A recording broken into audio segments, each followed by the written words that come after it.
మీకోసం తెచ్చింది necklace Mela flat 9.99 VA తో నవంబర్ 29 నుండి డిసెంబర్ 7 వరకు హిల్స్ బ్రాంచ్ త్వరలో ప్రారంభం. నమస్కారం, మీరు చూస్తుంది సుమన్ టీవీ. నేను మీ కీర్తి. నాతో పాటు ప్రముఖ ఆస్ట్రాలజర్ బ్రహ్మశ్రీ నందిబట్ల శ్రీహరి శర్మ గురువు గారు ఉన్నారు. నమస్తే గురుగారు.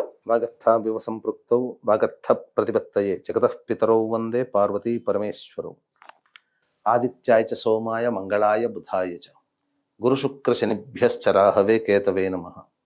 శృంగేరి జగద్గురు పీఠాధిపతులకి, కంచి పీఠాధిపతులకి నమస్కారములు తెలియజేసుకుంటూ కార్యక్రమాన్ని ప్రారంభిద్దాం. గురుగారు, క్యాలెండర్ ఇయర్ ప్రకారం 2026 అంటే కొత్త సంవత్సరంగా మనం క్యాలెండర్ ని ఎలాగో చేంజ్ చేస్తాం కాబట్టి పరిగణలోకి తీసుకుంటాం. అఫ్ కోర్స్ మన తెలుగు వారి సంవత్సరాది ఉగాది అయినప్పటికీ కూడాను వివిధ గ్రహాల కలయిక వల్ల వచ్చే సంవత్సరం అంతగా బాలేదు అంటున్నారు. మన ప్రపంచానికి కానీ భారతదేశానికి కానీ ఇందులో నిజమెంత, ఏ విధమైన ఎఫెక్ట్ పడబోతా ఉంది గురుగారు? అయితే మనం చూసుకున్నట్లయితేనమ్మా, గత కొన్ని సంవత్సరాలుగా మనం చూసుకున్నట్లయితే కాలానికి తగ్గట్టుగానే వెళ్ళింది. ఈ సంబంధించినటువంటి 2025 సంవత్సరం నుంచి మొదలుకొని చూస్తే కాలము చాలా విపరీతంగా స్పీడ్ గా వెళ్తుంది. 2025 అప్పుడే అయిపోయింది అన్నట్టు. ఒకప్పుడు సంవత్సరం గడవాలంటే రోజులు కాదు, గంటలు లెక్కేసుకున్నా, రోజులు లెక్కేసుకున్నా, నెలలు లెక్కేసుకున్నా ఇంకా చాలా రోజులు ఉన్నాయి కదా అని. కానీ వీక్షించేటువంటి ప్రేక్షకులు ఒక్కసారి మీరు ఇట్లాగే 2025 అయిపోయిందా అన్నట్టు ఉన్నది. దీనికి ప్రధానమైనటువంటిది కాలంలో వేగం పెరిగింది. ఆ వేగం మన దృష్టిలో ఒక సెకండ్ కావచ్చు, కానీ అంతరిక్షం సంబంధించిన దాంట్లో పెద్ద తీవ్రమైనటువంటి ఇబ్బంది. అసలు కాలం ఇంత స్పీడ్గా ఎప్పుడో తప్ప అంత వెళ్ళదమ్మా. దీనికి ప్రత్యక్ష ఉదాహరణ అంటే నవగ్రహాలలో ఎక్కువ కాలం ఒకే రాశిలో ఉండే గ్రహాలు 4. 1 గురువు, 2 శని, 3, 4 రాహుకేతులు. రాహుకేతులు సంవత్సరంన్నర, గురువు 370 సంవత్సరాలు, అంటే రమారమే 1 సంవత్సరం, శని 2.5 సంవత్సరాలు. ఇందులో ఎక్కువగా ఈ రాబో 8 సంవత్సరాల కాలం వరకు కూడా గురువు చాలా ఫాస్ట్గా వెళ్ళిపోతున్నాడు. ఇప్పుడు మీరు చూసారనుకోండి, గురువు కర్కాటకంలో ఉన్నాడు. డిసెంబర్ 5 నుంచి వక్రీగమనంతో వచ్చే సంవత్సరం జూన్ వరకు కూడా మిథునంలో ఉంటాడు. జూన్ తర్వాత జూన్లో గురువు కర్కాటకంలోకి వస్తాడు. మళ్ళీ కర్కాటకంలోకి వచ్చి అక్కడన్నా కుదురుగా ఉంటాడా అంటే మళ్ళీ అక్టోబర్ నెలలో మళ్ళీ సింహరాశిలోకి వెళ్ళిపోతున్నాడు.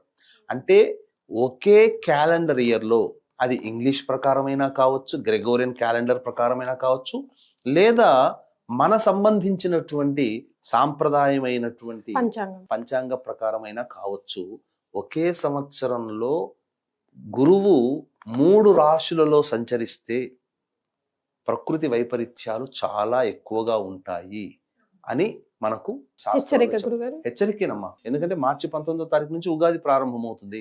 మార్చి 19 నుంచి మిథునంలో ఉన్నటువంటి గురువు జూన్లో మళ్ళీ కర్కాటకంలోకి వస్తాడు. కర్కాటకం నుంచి మళ్ళీ అక్టోబర్లో మళ్ళీ సింహరాశిలోకి వస్తాడు. మళ్ళీ సింహరాశి నుంచి మళ్ళీ కర్కాటకంలోకి వస్తాడు. ఇలా మార్పు చెందుతున్నాడు. గురు మార్పు అనేటువంటిది చాలా గమనించదగినటువంటిది. కొన్ని ప్రభావాలకి ఇప్పుడు మనం చెప్పుకున్నాం అనుకున్నామా, వీక్షించే ప్రేక్షకులు కూడా ఎప్పుడు చెడేనా. ఇప్పుడు మంచి ఎప్పుడు కావాలి, తీపి అందరికి ఇష్టం, కానీ ఎక్కువ తీపి తింటే ఏమవుతుంది, వ్యాధులు వస్తాయి, శరీరంలో పొట్టలో పురుగులు పుడతాయి. అంటే మంచి ఎలాగో మంచి గురుగారు, దాన్ని చెడును చూసి ఎప్పుడు చెడు చెప్తున్నా అంటే చెడును చూసి మనం జాగ్రత్త పడడంలో తప్పు లేదు కదా. ఇప్పుడు మన ఇంటికి ఎవరైనా వస్తారు, 4 వచ్చారు అనుకోండి, అందులో వాడు దొంగరా అన్నాడు అనుకోండి, వాడి మీద ఎక్కువ కాన్సన్ట్రేషన్ పెడతాంగా, జాగ్రత్త పడతాంగా. అంతా దొంగ అనగానే వచ్చిన 3 వాళ్ళతో పాటు కలిసిన 3 కూడా దొంగలు అయిపోతారా?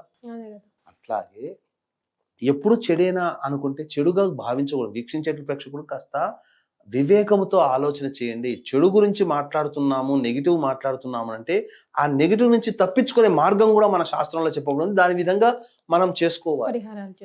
అంతేకాకుండా ఏప్రిల్ 10వ తారీఖు నుంచి జూలై 4వ తారీఖు వరకు దేశకాలమాన పరిస్థితుల్లో ప్రపంచవ్యాప్తముగా గ్రహాలన్నీ కూడాను రాహుకేతుల మధ్యలో బంధింపబడుతున్నాయి.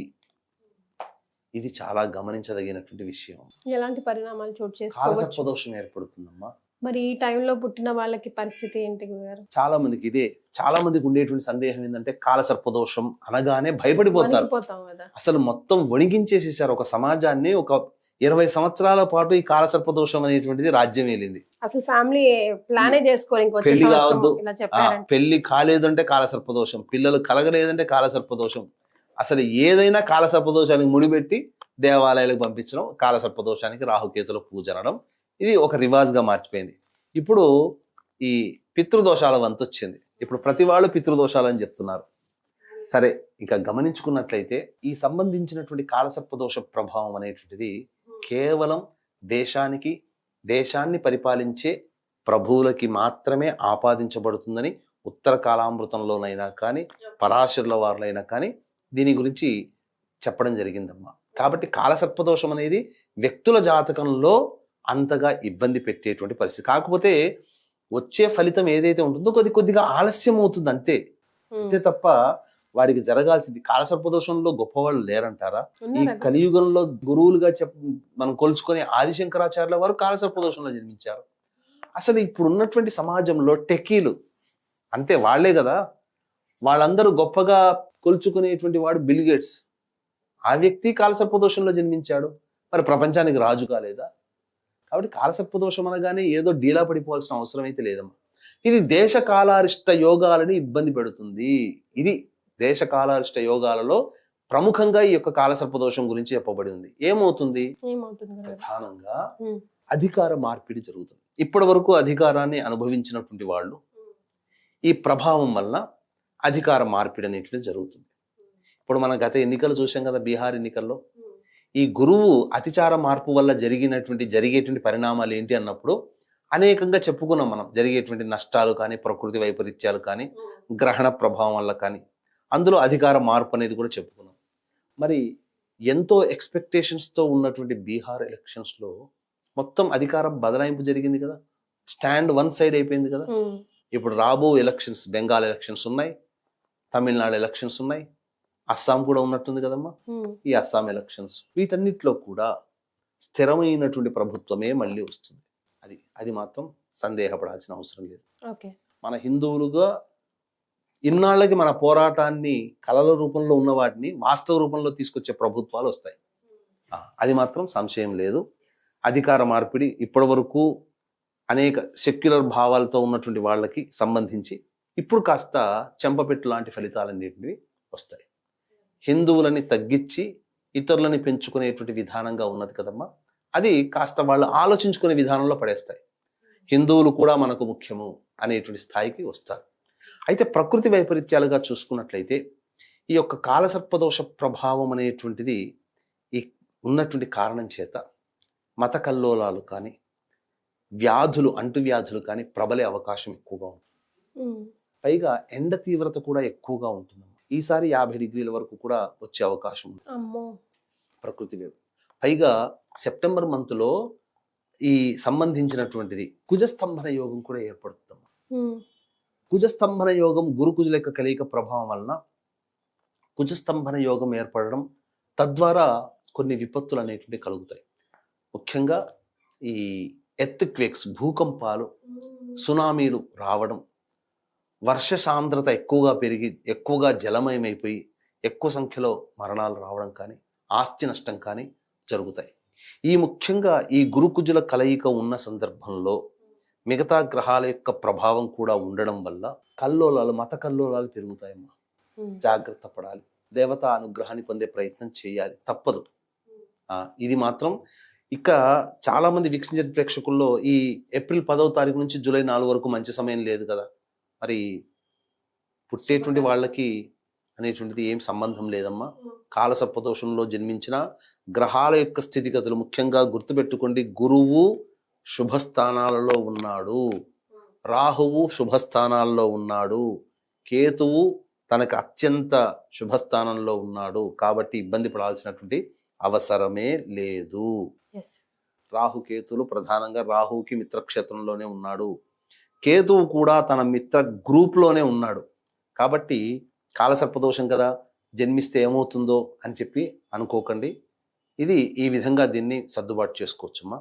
కానీ ఈ వచ్చే సంవత్సరం అంతా కూడా, వచ్చే సంవత్సరం నుంచి ఇంకా 8 సంవత్సరాల వరకు కూడా, అంటే 2032 సంవత్సరం వచ్చేంత వరకు కూడా గురువు చాలా స్పీడ్ యాక్షన్స్ తో రాశులు మారుతున్నాడు. అంటే ఒక సంవత్సరం పాటు ఉండి ఆ సంవత్సరం తర్వాత మారాల్సినటువంటి గురువు 3 సార్లు ఒకేసారిలో రేపు వచ్చే సంవత్సరం 3 సార్లు మారుతున్నటువంటి కారణం త్రిగ్రహ కూటమి, చాతుర్గ్రహ కూటమి కూడా ఏర్పడుతున్నటువంటి కారణం వచ్చే సంవత్సరం. ఈ గురుకుజుల యొక్క కలయిక ఉండి ఏర్పడి, గురుకుజుల యొక్క కలయిక ఉంటుంది కానీ ఆ గురుకుజులలో కుజుడు స్తంభించిపోయి ఎక్కువ కాలం ఉంటాడు ఒకే చోట, అది ప్రమాదం. ఈ ఉన్నటువంటి ప్రమాదం కారణం చేత కొన్ని ప్రపంచవ్యాప్తంగా ఇబ్బందులు తప్పు. కాకపోతే మన దీనికి కొంత మినహాయింపు మన భారతదేశం ఉంటుందమ్మా. ఈ భారతదేశం చాలా మటుకు మెరుగవుతుంది. అలాగే భారతదేశం యొక్క ఖ్యాతి చాలా మెరుగుపడుతుంది.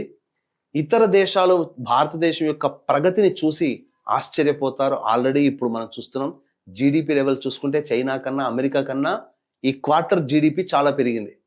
ముఖ్యంగా ట్రంప్ ఇచ్చినటువంటి ఈ విధించినటువంటి సుంకాలు కానీ ఆంక్షల సమయంలో కూడా మన జీడిపి పెరిగిందనంటే మనం ఎంత గట్టిగా స్ట్రాంగ్గా మనం వన్ సైడ్లో ఉన్నామో తెలుసుకోవచ్చు. భవిష్యత్తులో ఇంకా మంచిగా పెరుగుతుంది. కాకపోతే మన భారతదేశంలో తూర్పు రాష్ట్రాలలో, ఈశాన్య రాష్ట్రాలలో ఈ కాలసర్ప దోష ప్రభావం వల్ల అల్లర్లు, మత కల్లోలాలు జరిగేటువంటి అవకాశం ఉంటుందని చెప్పవచ్చు. గురుగారు, మనం ఈ 8 ఏళ్ల పాటు మనం అంతా ఏ దైవాన్ని నమ్ముకోవాలి గురుగారు? ముఖ్యంగా ఈ 8 ఏళ్లనే కాదమ్మా, వచ్చే సంవత్సరం ప్రధానం మనకు గురువు 3 రాశుల్లో సంచారం చేస్తున్నాడు కాబట్టి ఈ ఏప్రిల్ 10వ తారీఖు నుంచి జూలై 4 వరకు, మళ్ళీ సెప్టెంబర్లో గురు కుజుల యొక్క కలయిక సమయం మొత్తం వరకు ఉండడం, అలాగే కుజస్తంభన యోగం ఏర్పడడం, ఇవన్నీ ఉన్నటువంటి కారణం చేత ప్రతి వాళ్ళు కూడా దేవతా ఆరాధనని ఎవరికి వాళ్ళు వాళ్ళ ఇంట్లో చేసుకోవాలి. అంటే ప్రతిరోజు కూడాను దత్త కవచము, కాలభైరవాష్టక పారాయణము, రుద్ర కవచము ప్రతి వాళ్ళు చేసుకోవాలమ్మా. ఎవరి వాళ్ళు ప్రతిరోజు 3 సార్లు గనక ప్రతి వ్యక్తి గనక చేసుకుంటే అద్భుతంగా ఉంటుంది. అందులో ఏమాత్రం సందేహం లేదు.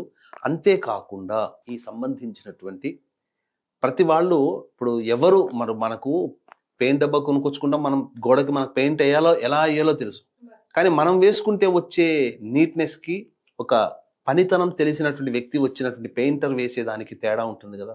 ఇల్లు కట్టుకున్న మేస్త్రి తనకి దాంట్లో నిష్ణాతుడు, మనకేముంది సిమెంటు, ఇసుక, నీళ్లు కలిపితే రెడీ అయిపోయింది, కాంక్రీట్ మిక్చరు, ఇటుకలు మనమే కట్టుకుందాం, మనమే గోడలు చేద్దామంటే మనకు రాదు, తెలుసు. అట్లాగే ఈ పూజల విధానంలో కూడా చెప్పిన విధంగా ఈ పరిహారాలు ఇప్పుడు వరకు ప్రతిరోజు ఇవి చేయాలి. ప్రదోషకాల సమయంలో దేవతా దర్శనం ఖచ్చితంగా చేసుకోవాలి. సాయంకాలం పొద్దున విష్ణు ఆలయాన్ని సందర్శించుకోవాలి, సాయంకాలం శివాలయం సందర్శించుకోవడం ఒక డ్యూటీగా పెట్టుకోవాలమ్మా. పెట్టుకొని ప్రతిరోజు ఉదయం సాయంకాలం ఈ దేవతా దర్శనం చేసుకుంటే మానవుడికి ఆపదలే రావు. ఇవన్నీ మనకు కుదరదు కదా, ఎట్లా దీనికి ఇంకొక పర్యవసానం ఏమైనా ఉందా? ఇప్పుడు ఆయుర్వేదంలో అయినా చూసుకున్నామ్మా, ఈ 2 ఇవన్నీ కలుపుకొని తాగండి మీ ఆరోగ్యం బాగుంటుంది అని అంటే కింద కామెంట్లు ఏం పెడతారు, మీరు చేసిస్తారా, మీరు నాకు కొరియర్లో పంపిస్తారా? అవన్నీ ఇంగ్రీడియంట్స్ చెప్పినా జనాలకి చేసుకునే అవకాశం ఉండట్లేదేమో, బిజీ లైఫ్ కావచ్చు.